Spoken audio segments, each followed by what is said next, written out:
Welcome to channel. Today, we explore story filled with unexpected twists. Please, subscribe and like to stay updated. Let's begin. I'm Dylan Anderson, 14 years old and the eldest in my family, although I'm a little smaller than the other boys in my junior year of high school. People who meet me for the first time often assume I'm a very mature 13-year-old. I'm 57 tall and weigh 135 pounds. I'm skinny and have weak vision, exactly like my father. I have always worn glasses since I am unable to use contacts. Growing up, I was constantly picked on. After a particularly difficult day in elementary school, my father went to speak with the bully's father and ended up beating him. But when he got home, he informed me, "I can't fight all your battles for you." He emphasized that most conflicts aren't official and are simply larger bullies proving themselves by picking on someone smaller. He told me that I needed to speak up for myself because they wanted someone who would not fight back. So Dad signed me up for self-defense lessons and began a weightlifting regimen. While I may still be little, I am no longer weak. He also shared some difficult lessons from his time in the Navy, which helped me much. He indicated there could be a moment when I needed to protect myself and others I care about. I thought, well, what are the possibilities of that? But over time, I became fairly excellent at fighting, whether it was a fair battle or not. I stopped being picked on so much. People began to know I was not someone they could mess with without repercussions. I didn't win every battle, but I did win a lot of them, even against larger people, and it became common knowledge that if you chose to fight me, you'd definitely regret it. When it came down to it, I learned to fight dirty, but keep in mind that I never started fights. Never. It kept me out of trouble, but it didn't improve my social life. I was still little, hesitant with females, and went on few dates. I did date a couple of other misfits throughout my freshman and sophomore years, but none of them had any experience with relationships. So all we ever really did was kiss and embrace. Now comes the tough part of my story. My sisters, Lily and Naomi.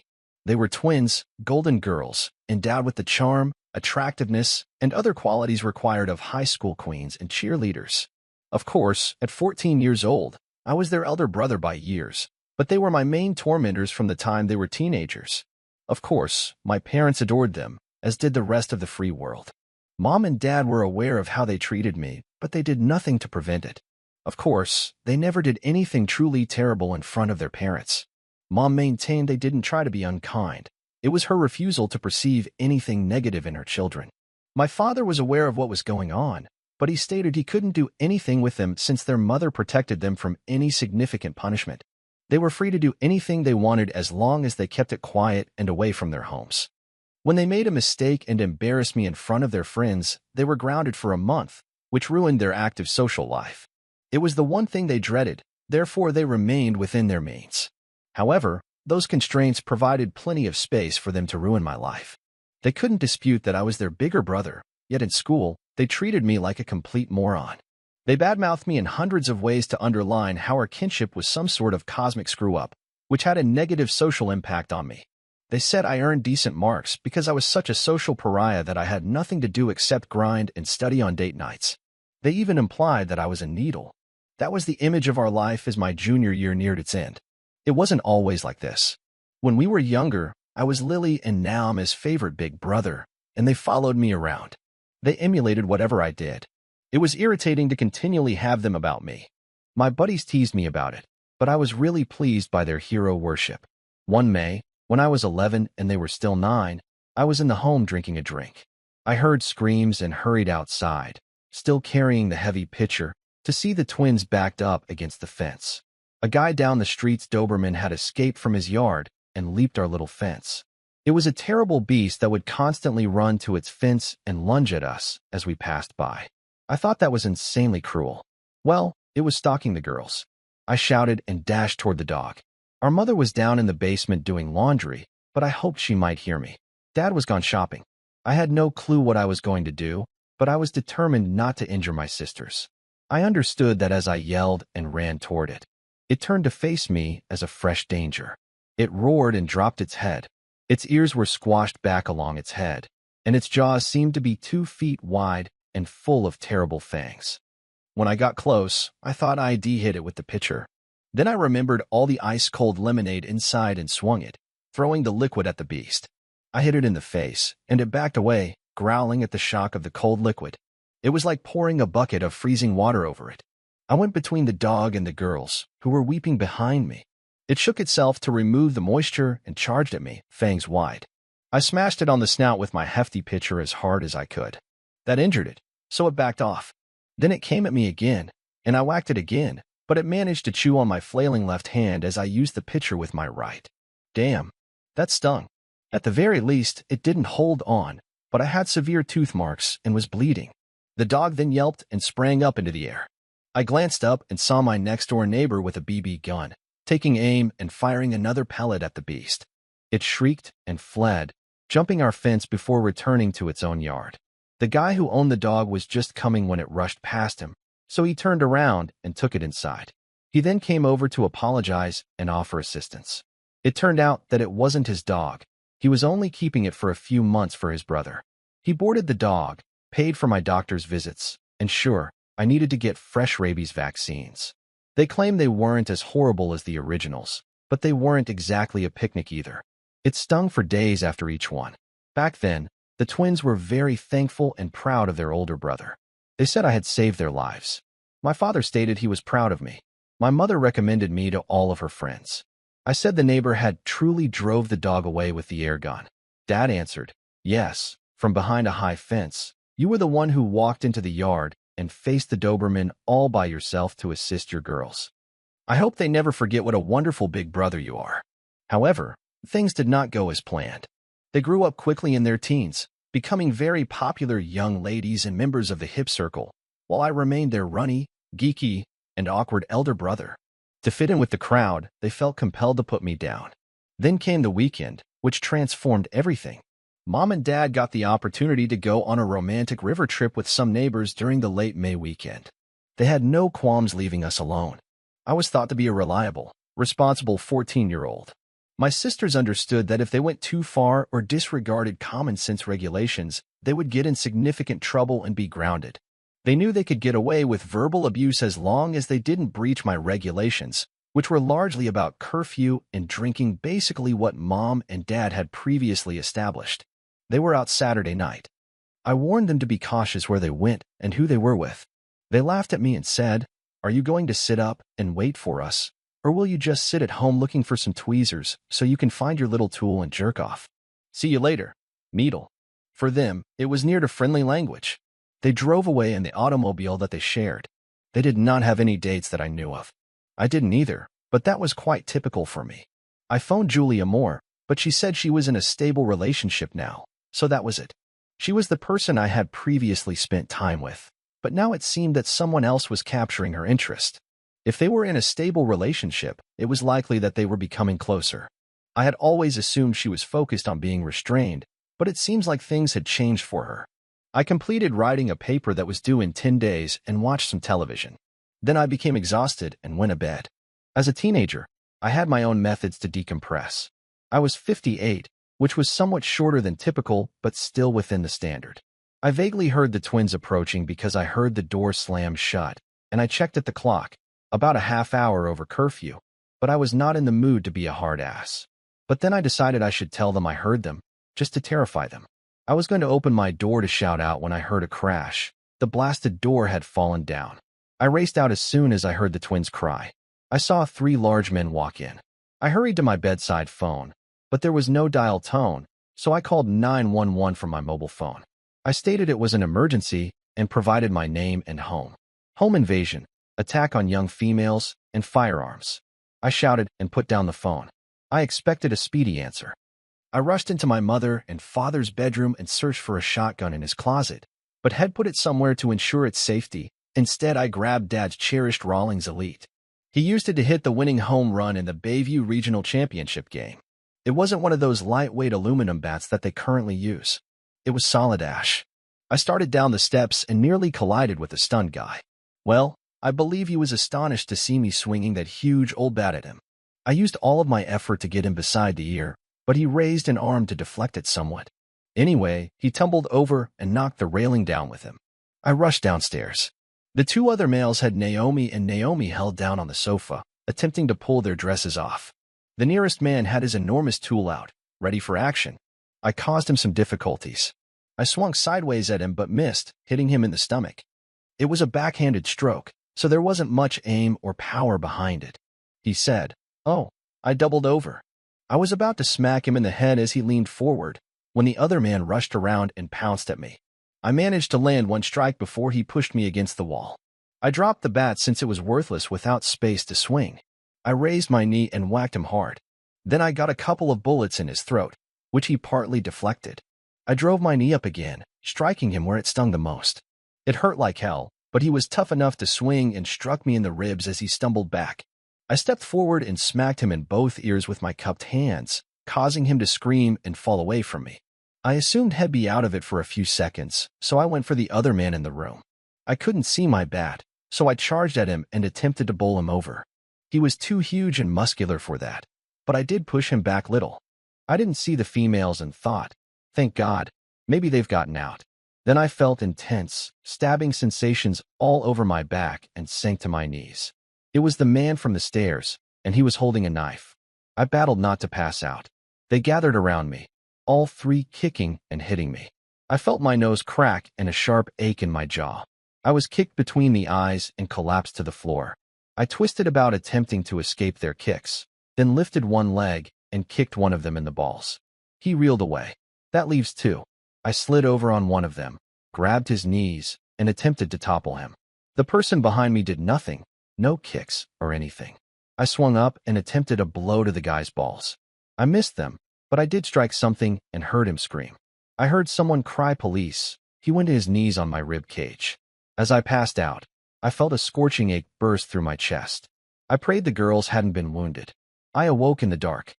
It didn't feel like my bed, and the room was filled with low-frequency sounds like chirps, beeps, and gurgles. I coughed and heard my mother say, "Dylan's awake, doctor." Then I heard a bustle and seen someone probing about me.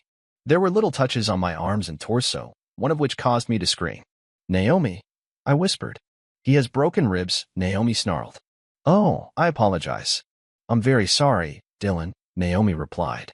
The little touches vanished, and my body returned to an all-over, body-sized ache. "Why is everything so dark?" I asked. There was an unknown voice. "My name is Dr. Whitman, Dylan. Tell me where it aches." I thought about it practically everywhere. My feet do not ache. I do not believe my lower left leg aches. That's about it. Why is it so dark? Nobody would respond. "I'll give you something for the pain now," he murmured, and walked away. I sensed him departing. I waited for something else to occur. There was a flutter of garments near my head, and a lady stated that should kick in a few seconds. I thanked her. A nurse, I assumed. "Dr. Whitman, am I blind? I can't see anything." Before he spoke, I heard weeping. That made me even more afraid. What exactly were they weeping about? Was I blind? "No, Dylan. You are not blind. You have some injury to your face at your orbit, which is your eye socket. We've wrapped you up there to prevent you from accidentally poking it. Your eyesight should be good. You may have a fracture or fractures around the orbit. Your nose was broken, and we fixed it. Your jaw was dislocated, but we fixed it while you were asleep. You have a fractured arm and severely damaged ribs. We're scared that one of them may puncture your lung. Well, want to take a close look at it. You have many knife wounds on your back, buttocks, and thighs. None were life-threatening, but they caused you to lose a lot of blood. Mom, what about Naomi and Naomi? Are they all right? Did those slime suckers injure them, or what?" "No, they were not damaged in any manner. They're right here. Please mind your language," she said reflexively. I heard them then, little, concerned noises, almost like tiny kittens mewing. I could feel their little, delicate hands touching me through the blankets. "We're so sorry, Dylan. It was all our fault," Naomi said. "We warned Mom and Dad that those thugs would have attacked, battered, and ransacked our home. They were bragging about it when they began ripping at our clothing." There was a pause. "You rescued us, Dylan. You rescued our virginity and lives while almost losing your own." I'm not sure what to say. "Dylan, we're so humiliated. I can't take the thought of how we've always treated you. How we said all those awful things about you to our friends in an attempt to be cool and belittle the geeky, uncool sibling, and you did it for us. I don't see why you would risk your life for us, given how terrible we have been to you." "Why did you do that?" "The medications the nurse had given me eventually took effect, and I began to slip away. Because I promised Mom and Dad I would look after you while they were abroad. And because you were my baby sisters. And because I was exhausted, but I had to finish. It was necessary to express something I hadn't uttered or even thought about in a long time. I adore you both. No matter what. It seems that the following day was a Thursday. I was out for 3 days, and the first time I woke up was Monday night. Another doctor was on duty, and when he arrived, he said that he would remove the bandages and inspect my orbits. Of course, a nurse unwrapped me, and there was a stunning, green-eyed lady sitting on the bed about 9 inches away from me. She grinned at me as my gaze shifted and eventually settled on her cleavage, which was larger and closer than I'd ever seen. Very amazing cleavage. Her hand was resting on the bedclothes, approximately 1 inch away from the quick hard-on that I had. "Well, I see that we are feeling much better this morning," she said. She did not remove her hand from the medium tint I was applying. She could clearly feel it. I knew the new doctor had stepped in from the other side of the bed and examined me around the eye sockets, flickering the light in and out of my eyes. The nurse leaned aside to give him space, but she never removed her hand from the tint, unaware. The doctor noticed that the region was sensitive, but any fractures were minor and would heal in a few weeks. Then he took some notes on the chart and questioned me about how well I was seeing things. I said, not very well, but mentioned that I needed my glasses. He directed the nurse to grab them for me, which she did. She placed them on with caution and gentleness since there were sensitive areas they would contact or lay on. The doctor then went on, and the nurse sat down again, placing her hand exactly where it had been before. I was relieved that Mom and Dad, as well as my sisters, were not there. The doctor had already moved on, remarking that I seemed to be seeing everything well with the spectacles. I'm not sure whether you noticed how clearly I could see this lovely nurse's cleavage. Her name tag read Miss Rose. "Dylan, I don't think you know it, but you're the ward celebrity," she told him. "Me? What for?" "Oh, don't get all humble on me. It is not often that we see a true hero in here. They are usually the large, brawny policemen or firefighters, yet they are compensated for their heroic actions. We all admire their bravery, but that is what everyone expects from men like them. What about you? You're not your typical hero, a small, undersized 14-year-old who confronted 3 large bruisers bent on abusing his family and battled them to the ground. Get out. Never happens. But here you are." She glanced down to where her hand was. "All hale and hearty," she said as she grabbed my erection, causing me to jump upright and experience a slew of stabbing pains, primarily in my ribs, mouth, arm, rear end, and orbits. So, you get the concept. Not to mention the new soreness in my groin. "Oh my God. Dylan, I apologize," she said. "Please forgive me. I should have considered how you would respond. This is very unprofessional." I sat back and let the ache to diminish. I nodded. I was all right. I got a little carried away there, and I shouldn't have. "Dylan, you probably won't believe it, but I'm a really happy married lady who doesn't mess around. But I've never been so close to someone who accomplished what you achieved. It just made me. You have no clue how pleased some ladies will be. You will not inform on me, will you?" "Oh no, they'll simply accept it as a compliment. Lips are sealed, I vow. I'm a gentleman, too." "I wish I were 10 years younger and unattached," she replied with a lovely grin that indicated she was only half joking. She grew preoccupied with nursing issues. They had inserted a catheter into me, and it had caused a lot of discomfort in my stiffy. When she pinched my hard-on, it went down rapidly in response to this new kind of agony. Miss Rose exposed me without remark and performed something that let out a little puff of air. She then gently withdrew the catheter without remark, for which I was glad. There was some lingering soreness, but the medications I was taking made it manageable. I'd rank it as the 5th or 6th most painful aspect about myself. She urged me to get up and go around, so we did, with all my tubes and supplies hanging from a mobile force station. I went to the restroom and passed a little amount of water before having a bowel movement that felt like I was crapping tiny bits of cereal. Nurse Johansson assured me that was usual. I could only consume liquid sustenance until my reset jaw became less uncomfortable, and there wasn't much of it that could pass through to be excreted. She gave me a bed bath, which resulted in another hard-on. She firmly disregarded it, but with a sneaky smirk. After the wash, she summoned another nurse, who removed all the bandages, evaluated the wounds and discoloration, and then rebandaged and treated the wounds. They annotated my chart. They were both quite gentle while moving me about. I felt every movement, particularly in my ribs and jaw. Nurse Johansson stated that while I was drugged, they adjusted my jaw and used a little tube sliding into me from my navel to examine the area where my rib was threatening to pierce my lung. They moved it away from hazardous touch and were confident that the damaged rib would heal correctly. But God, did my ribs ache. They tied an inflatable, jagged ace bandage over my rib cage and inflated it. It tightened my chest to the point that I could only breathe very shallowly. They taught me how to breathe deeper with my diaphragm while minimizing the involvement of my ribs. That was better, but I had to reconsider doing it since the rib cage rising typical breathing thing would kick in and hurt like crazy.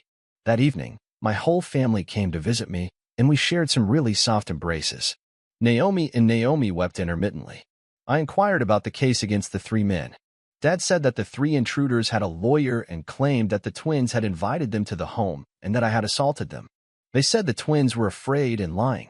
They burst through the darn door. They apologized for losing control and knocking down the door, but said that those annoying females had truly disturbed them. Language, Mom said, dutifully. Dad stared at her and informed her that if this matter gets to trial, that type of language will be used in open court. Great, Mom mumbled. I believed what Dad stated about their defense. I asked him to repeat it. He did. When he came to the infuriating girls portion, I was done. I let out an angry roar and attempted to swing my legs out of bed. I murmured that I was going to go get those men and maybe roll my four-wheeler downtown and hit them with a bedpan. Of course, clenching my stomach and sitting up caused excruciating agony in my ribs, and I passed asleep with my legs halfway off the bed. I believe the nurse who was with my parents assisted them in getting me back into bed and summoning the duty doctor. Then I'm informed she went to the nurse's station and told them what had happened and that I had attempted to get up to pursue those attackers again. Well, I suppose she was correct. That was what I was thinking, but I wasn't thinking about how foolish it was given my state. That was the whole objective. It was the consensus I heard later. It was exactly like the night of the attack. Come hell or high water, I was going to catch those bastards. That was another addition to the Dylan Anderson legend, as Nurse Johansson dubbed it when she informed me the following day. Your status as the hero of 6th Ward West continues to grow, the woman remarked. By the way, my name is Rose, she said. Thursday morning, I felt considerably worse and aching all over. That was a positive indicator. Nurse Rose informed me that my 4 pain medications had been lowered, and the fact that I was only in minor anguish indicated that I was certainly mending. She smiled at the expression on my face as I processed this. I may not have had a chance with Nurse Rose, as if, but I really loved her. She clearly enjoyed dealing with me, but she would not allow me get away with too much self-pity. Would had several chats when she had the chance, and she knew pretty much everything about me, including my relationship with my sisters, my virginity, and how isolated I was at school. She didn't attempt to create a rosy image, but she did emphasize that certain things will definitely change for the better. Your sisters will treat you better. They've merely been engrossed in the in-crowd culture. It despises geeky people like you, and they've just gone along to be popular up until now. I spoke to them, Dylan. They have changed. All of this caught them off guard. This will have an impact on other people. They're popular. Trust me, the invaders will be despised. You don't know how it works at school, I told you. One of them was a footballer. At school, the team and players are revered as gods, and the cheerleaders support them. These are the folks who will make decisions about my treatment. I've seen them gather together to defend football players who were jerks. Hell, they'll probably attack me and beat me up the first time they see me alone. Oh, I'm not looking forward to leaving here, but on the bright side, if they beat me up badly enough, I could be back here again and see you. I swear she flushed. She asked if I wanted to go for a stroll. She unhooked my IVs and led me down the hallway. As we passed by the nurse's station, everyone cried out to me as if I were their closest friend. Great to see you on your feet, Dylan, and things like that. 2 orderlies were laboring with a hefty gurney at the elevator lobby. Way to go, Dylan, they said. I had never seen them before. What is all this? I asked. I told you, you're the hero of the 6th Ward West, Nurse Rose said. Really, of the whole hospital. We're all proud of you, Dylan. The way you advocated for your sisters. Like I mentioned, we all like seeing heroes. She led me down to the 3rd level, claiming there were some individuals who wanted to meet me. However, in the elevator lobby, a large police officer broke away from chatting to a couple of nurses. As soon as he saw me, he approached, stretching out his hand. He almost crushed my hand. Dylan, he answered. I am Officer Kevin Grant. I was the first guy to enter your home that night. I saw you on the floor, battling with the gorilla before he knee-dropped you. I had the pleasure of bringing him down with my baton. Dylan, you did well, Dude, you did well for your sisters. I heard you could be coming down to this floor, and I just wanted to shake your hand. There were 2 other officers there, and they also wanted to shake my hand. What the heck is this? I thought. Finally, Rose led me away from them and the nurses at the station and into a children's ward. They're all cancer sufferers, Dylan. They've been in here for a long time. We hope their persistence indicates that the therapies are effective. When some of them depart, they die. Everyone wants to meet you. We informed them we had a true hero in the hospital. She took me in and introduced me as Dylan Anderson, the giant killer. One person said, I thought he'd be much bigger. However, the majority of the children performed well. They wanted me to tell them everything about it. I had to reflect back and remember that these were children, so I was attempting to sanitize the sexual content. I got to the moment when he bopped the first man and broke down the fence. Wow, just like in the movies, one youngster said. I was trying to find out how to explain what occurred without going into detail about the male being exposed or the lady's garments being ripped off when someone from behind took over the narrative. It was Officer Brooks, and his statement was slightly toned down from what my sisters had stated. I hadn't heard it before, but it very well confirmed what I had stated. I hit one person with my bat, knocking him down. The other person charged at me, and we wrestled until I delivered a blow to his head, causing him to shout and collapse. Then I assaulted the other person and chased him away. The girls were huddled against the wall when Naomi saw my father's bat sliding loose and snatched it up. Just then, a man from the corridor entered and began stabbing me in the back with a hunting knife, then down lower and in my legs. I dropped to my knees, and they surrounded me, hitting and kicking. Naomi saw me fall, but I was kicking back and got one of the guys to fall. Naomi smacked him with the bat, then crushed him in the face with a lamp.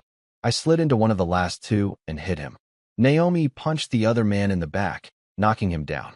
Then the cops charged in, just as the man I was fighting knee-dropped on me. Officer Brooks dumped him. Officer Brooks said that they had previously called for 1 ambulance, but needed more. Only one of the invaders could walk, and he had a concussion, so they brought us to the hospital and the other 2 to the ambulance. They apprehended the 3 intruders. So Dylan here has fought 3 guys? One of the cops inquired. Well, look at me, kids, Officer Brooks said. I am over 6 feet tall and weigh 205 pounds. All 3 were around my size or larger. Now look at Dylan here. Do you believe he could stand up to any of them on his own? The children responded, no way. But he was, Officer Brooks said. He pursued them one after another, fighting them to a halt. He was nearly slain, but he held them off and saved his sisters. That is why he is a hero. One tiny child exclaimed, he's really a superhero. If he just battled one person, he's a hero. He battled 3 large men to defend his sisters. They agreed on that. They inquired as to where I had sustained my injuries. Nurse Rose described my injuries, pointing to my eyes, nose, mouth, arm, and ribs.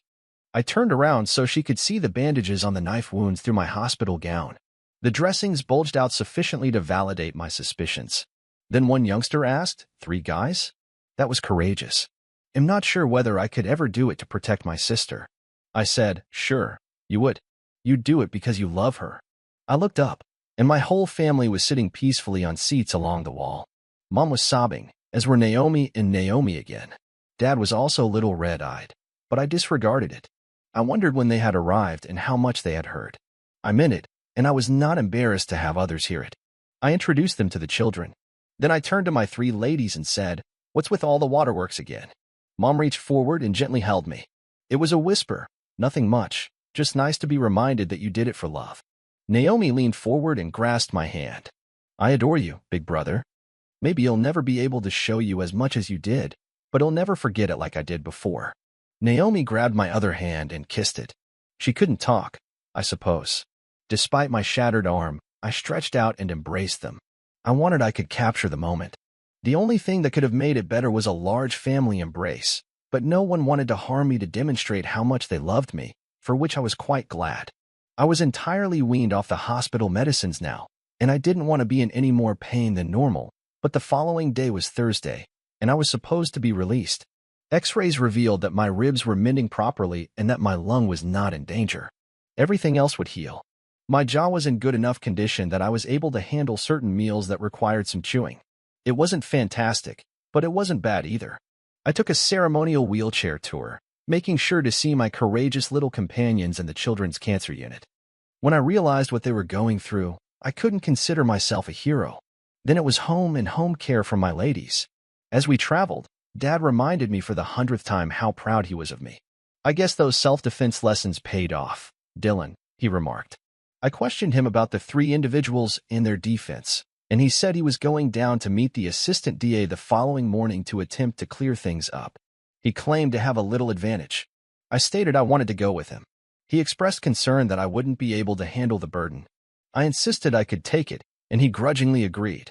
Oh, my God, the following day was the greatest agony I'd had since I woke up in the hospital. I refused to take the excellent medications they suggested for home. I wanted to be clear-headed when I went with Dad. I needed assistance simply getting dressed. We met with the assistant district attorney in a conference room. She explained the allegations we had leveled against the 3 invaders, as we termed them. One of them was a senior in our high school. I never paid much attention to athletics, but he was a defensive tackle. Once again, I considered how the school would respond if someone killed one of its football stars. The other 2 were former teammates who had been kicked off the squad years previously, dropped out of school, and went to work. Tyler was clearly still close with them. Tyler was a defensive tackle.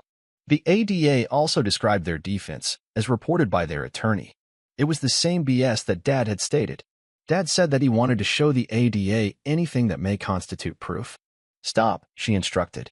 I may as well get their lawyer down here. He and they have the right to view any evidence that we possess. Sorry, but it's the law. My father answered, fine. Can you wait to see if we can arrange a meeting? She asked, sure. We can go have lunch. So we were having lunch around 9:45 that day. Dad responded, I know you want to know what proof I have, so I'll tell you a little secret.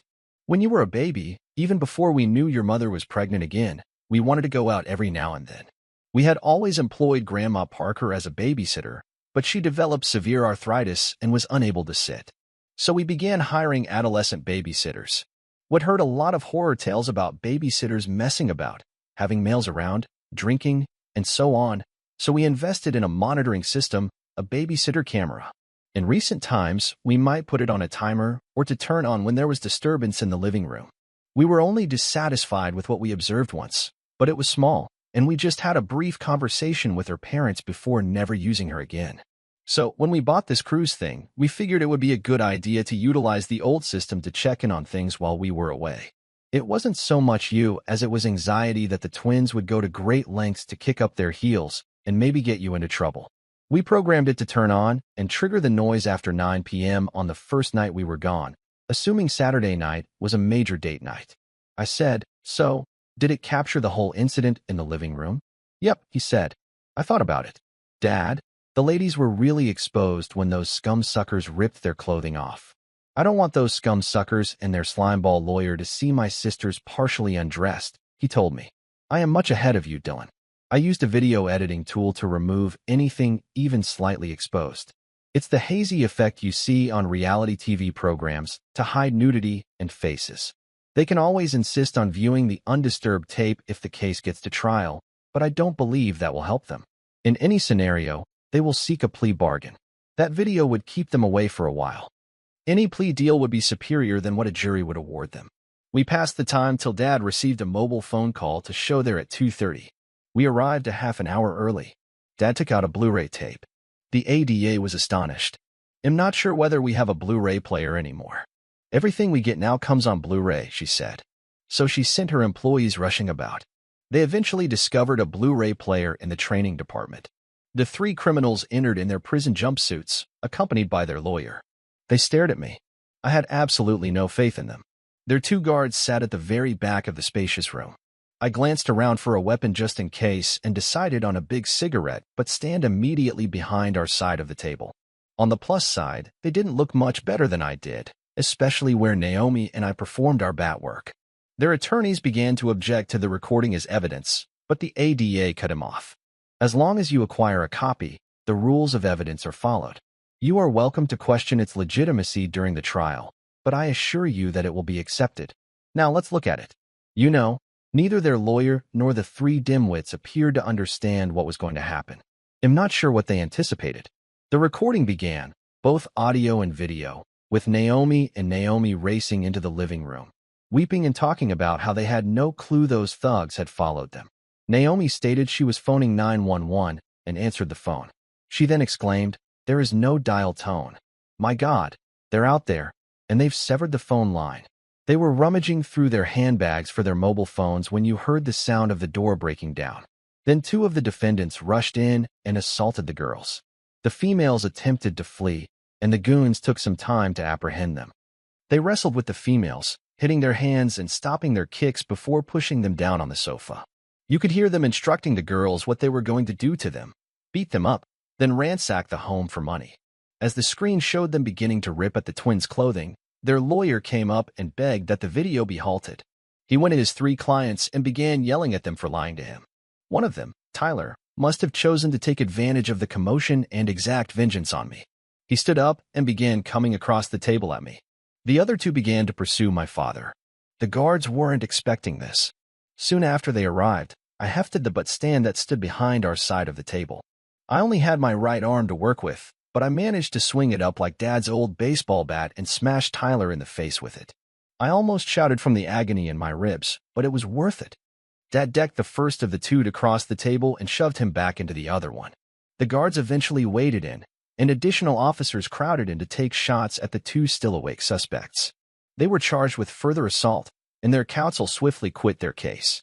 The designated public attorney then sat down with them and gave them the facts of life. He went over all of the allegations and evidence, including the tape and security footage of Tyler's attempt to jump me at the previous meeting. He told them he would defend them if they wanted, but he estimated they'd face 13 to 20 years if the sentences were served consecutively, which they definitely would, particularly given they had committed violence after lying to the court-appointed therapist about their sorrow. I believe they were full of something. They pleaded guilty a few months later and received sentences ranging from 7 to 9 years, although their sentencing took place months after my first day back at school. The twins were much too polite to me throughout the remainder of the week and weekend leading up to the big day. I ultimately grew tired of people falling over themselves to get, carry, and do for me. I convened a children's meeting and prepared the groundwork for them. I informed them that although I really appreciated their efforts to be pleasant to me, it would not work. They were the spoiled little sister princesses, and I was the scrawny, geeky older brother. That was what the high school community was used to. It was the basis for their high social status. I wasn't able to convey it effectively, but what I was saying was that they needed to return to school with the same agreement as before to maintain their high standing, which I knew was vital to them. I wouldn't mind them being a little kinder to me and perhaps healing some of the harm caused by their bad-mouthing, but not if it meant losing their place at the top of the social scene. They objected, but grudgingly agreed. They would not tolerate such behavior at home. It was a permanent shift. I was their hero, and they adored the crap out of me. So, we made a compromise. They would refer to me as a loser in public, but with a smile on their face. They would not refer to me as a needle, and they would endeavor to correct whatever negative thoughts they had of me in that regard. They would no longer criticize me. After all, the whole school would ultimately learn that I had saved their lives. So how could they treat me like way? Okay, fair enough. They did remark that the entire affair had already spread across the school, and there were murmurs that I had done something heroic, but no one save them understood how or why. They had been attending to school since the previous Thursday. They offered to transport me back to school on Thursday, but I declined since it was not their image. They agreed. So I schlepped myself up Dalton Street and along Kendall Avenue to the high school. I was still stiff and hurting from everything, so I went by Mrs. Langford's home to assure her I was okay and get some rest. She was one of many persons who had contacted to say they had heard I had been injured in a home invasion. She was a grandmotherly kind of lady who lived alone in a large old home. It was near to the school's property boundary, but quite a distance from the school building itself. Rumor had it that she had been a teacher there before, maybe when my father attended school there. Hey, she could have witnessed Dad hit the home run. I would stop by on my way to and from school. I'd inquire if she wanted anything done, such as minor repairs or errands. In the winter, I would stroll over and shovel her walk after working for hours. In the summer, I'd trek down to her home, dragging our old Toro, and mow her grass. I liked her and wanted to be a nice neighbor. I knew she lived alone and didn't have someone to do these things for her. Her home was the only one on the land near the school. When I was going home in the rain, she came out and informed me that her elderly dog, Rusty, had gotten out and ran away. So I wandered around the area, trying to figure out where a fearful, bewildered elderly dog might go, and there he was. I used my belt as a leash to bring him home to her. Then we had that huge ice storm last winter, and we noticed on the county TV channel that school had been canceled due to power outages. That reminded me of Mrs. Langford, who was undoubtedly on the same power supply. So I took the keys to my father's four-wheel drive Ford Explorer and made my way over there. She was freezing in that chilly old home. I grabbed her and old Rusty, covered them in blankets, and brought them to our place to remain until the electricity was restored. So, because she and I were really close friends, I came by and informed her I was starting again. She attempted to press me for information on the invasion, but I was trying to move over it.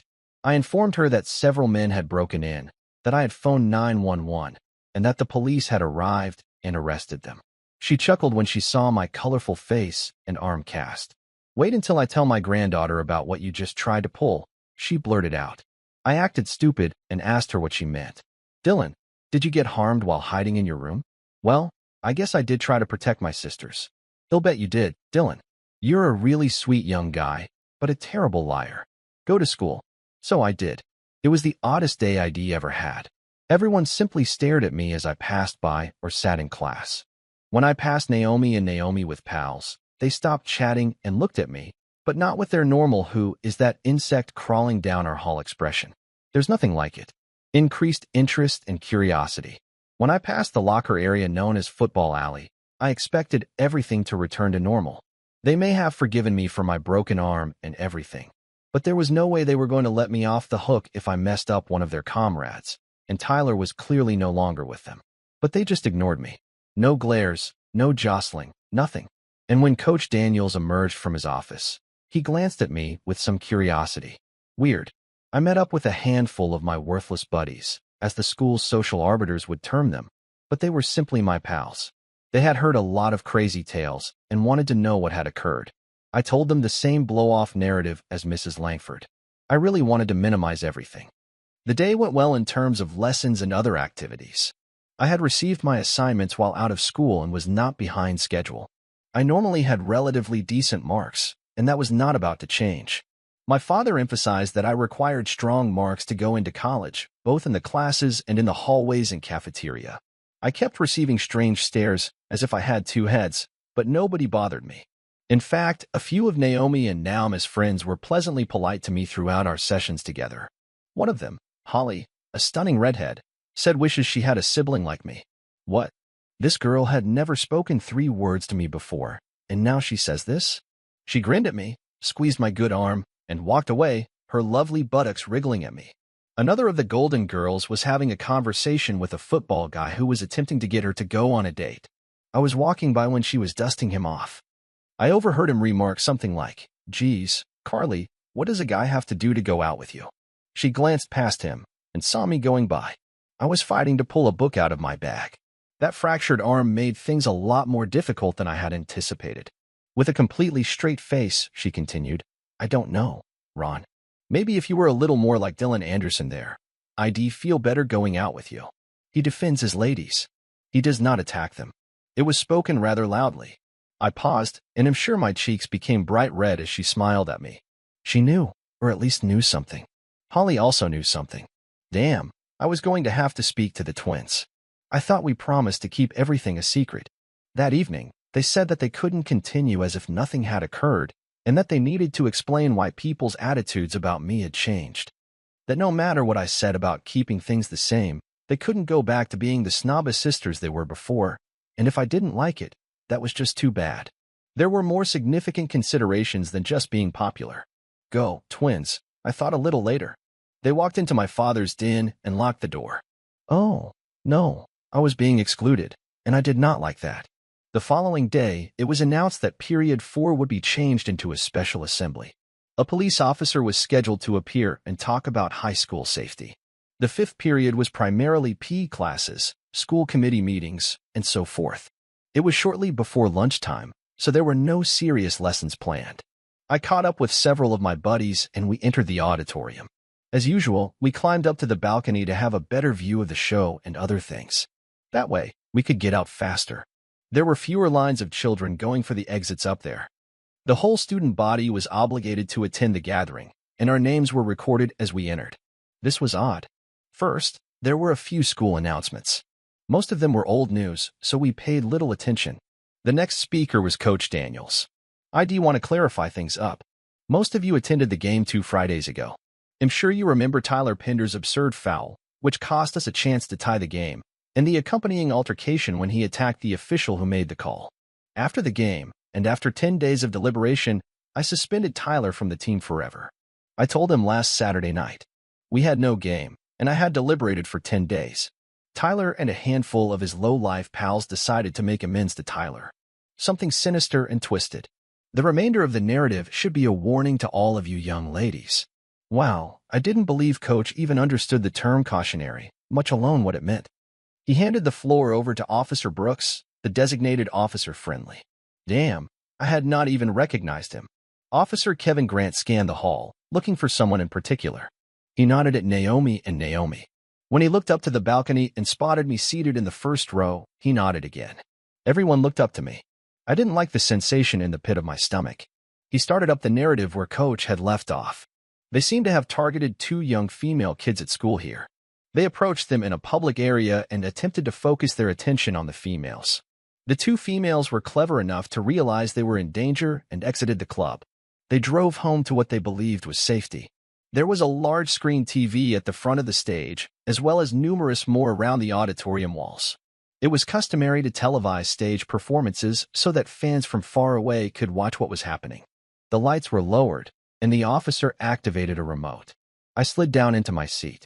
The recording began, both audio and video, with Naomi and Naomi racing into the living room, weeping and talking about how they had no clue those thugs had followed them. Naomi stated she was phoning 911 and answered the phone. She then exclaimed, "There is no dial tone. My God, they're out there, and they've severed the phone line." They were scrambling through their handbags for their mobile phones when the sound of a smashed door was heard, and 2 muscular young guys came in and assaulted the girls. Their faces were evident. Some pupils gasped as they understood what they were viewing.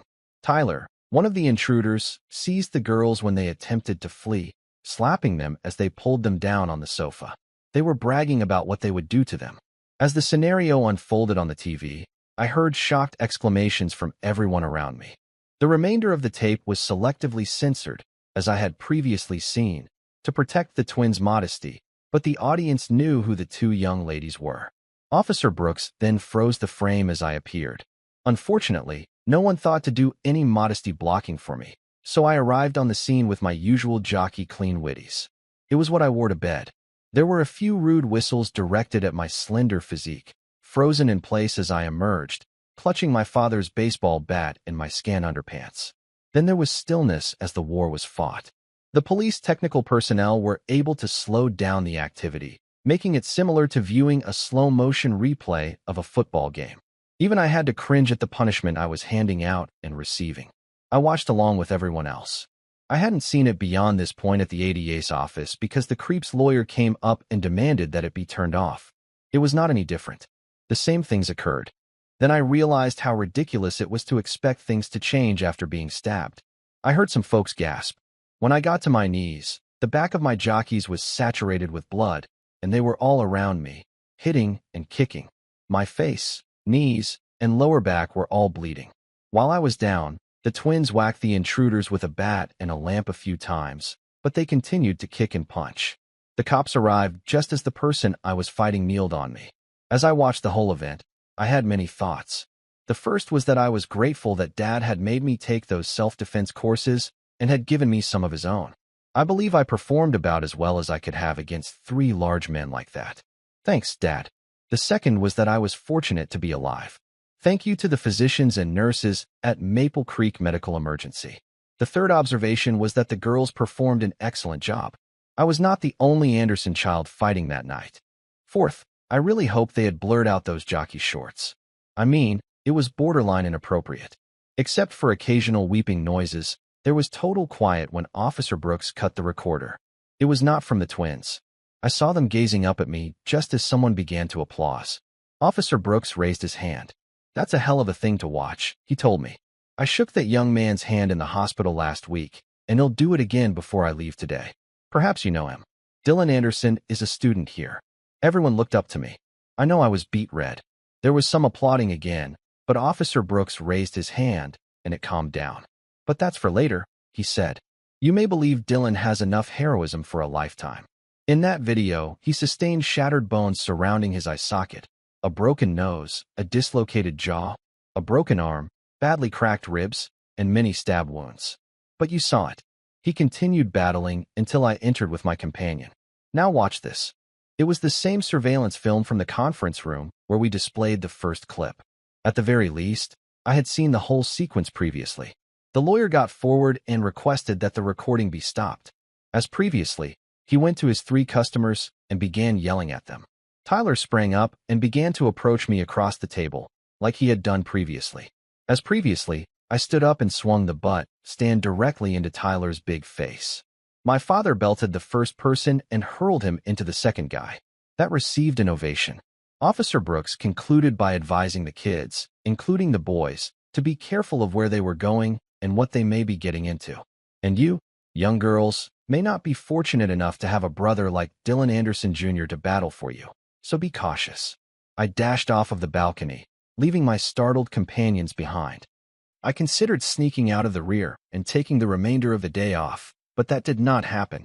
Instead, I was apprehended by a crowd of teenagers, the majority of whom I scarcely knew by name, and coerced into going to the cafeteria. The prodding and jostling stung like hell, but Officer Brooks did hunt me down and shook my hand again. That did affect the dynamics of my academic life somewhat. It was a fascinating meal. I recall eating something, but I couldn't tell you what it was. I never passed through the food line. One of the cafeteria women has just given me a plate. I mostly recall asking, "Did you see the tape?" I have nothing to add, approximately 1,000 times. My Ratfink sisters joined me, grinning and proudly holding my arms. Naomi handled the left one with great care. I was certain they were the ones who had organized the showing. Them and Dad. Traitors. I was not embarrassed of what I had done. I simply didn't want to be praised for it. I was not accustomed to being the focus of attention, as Naomi and Naomi were. The remainder of the day, I attended courses, although I don't recall much of them. Perhaps nothing was taught. At first, everyone had questions that I couldn't or didn't want to answer, such as, where did I learn to fight? Did I really nearly die? Did I think about it before taking action, or did it come naturally? A few females questioned whether I always wore them to bed. I've never been happier to see a school day finish. And if you think about it, you'll realize how much I disliked almost everything that day. Except for my social life. Everything seemed to be returning to normal by the next day. I now had a clear swarm of admirers.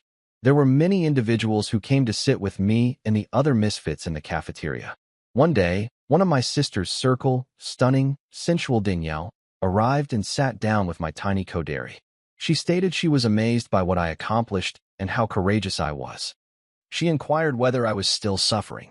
I agreed, but explained that my friends and I were accustomed to being injured at school. I took a big breath, glanced around at my pals, and then launched into her. I informed her that we were all wounded when she, her buddies, and the jocks went out of their way to disgrace us in the halls with their antics and jabs. That when we were in elementary school, we could all converse together.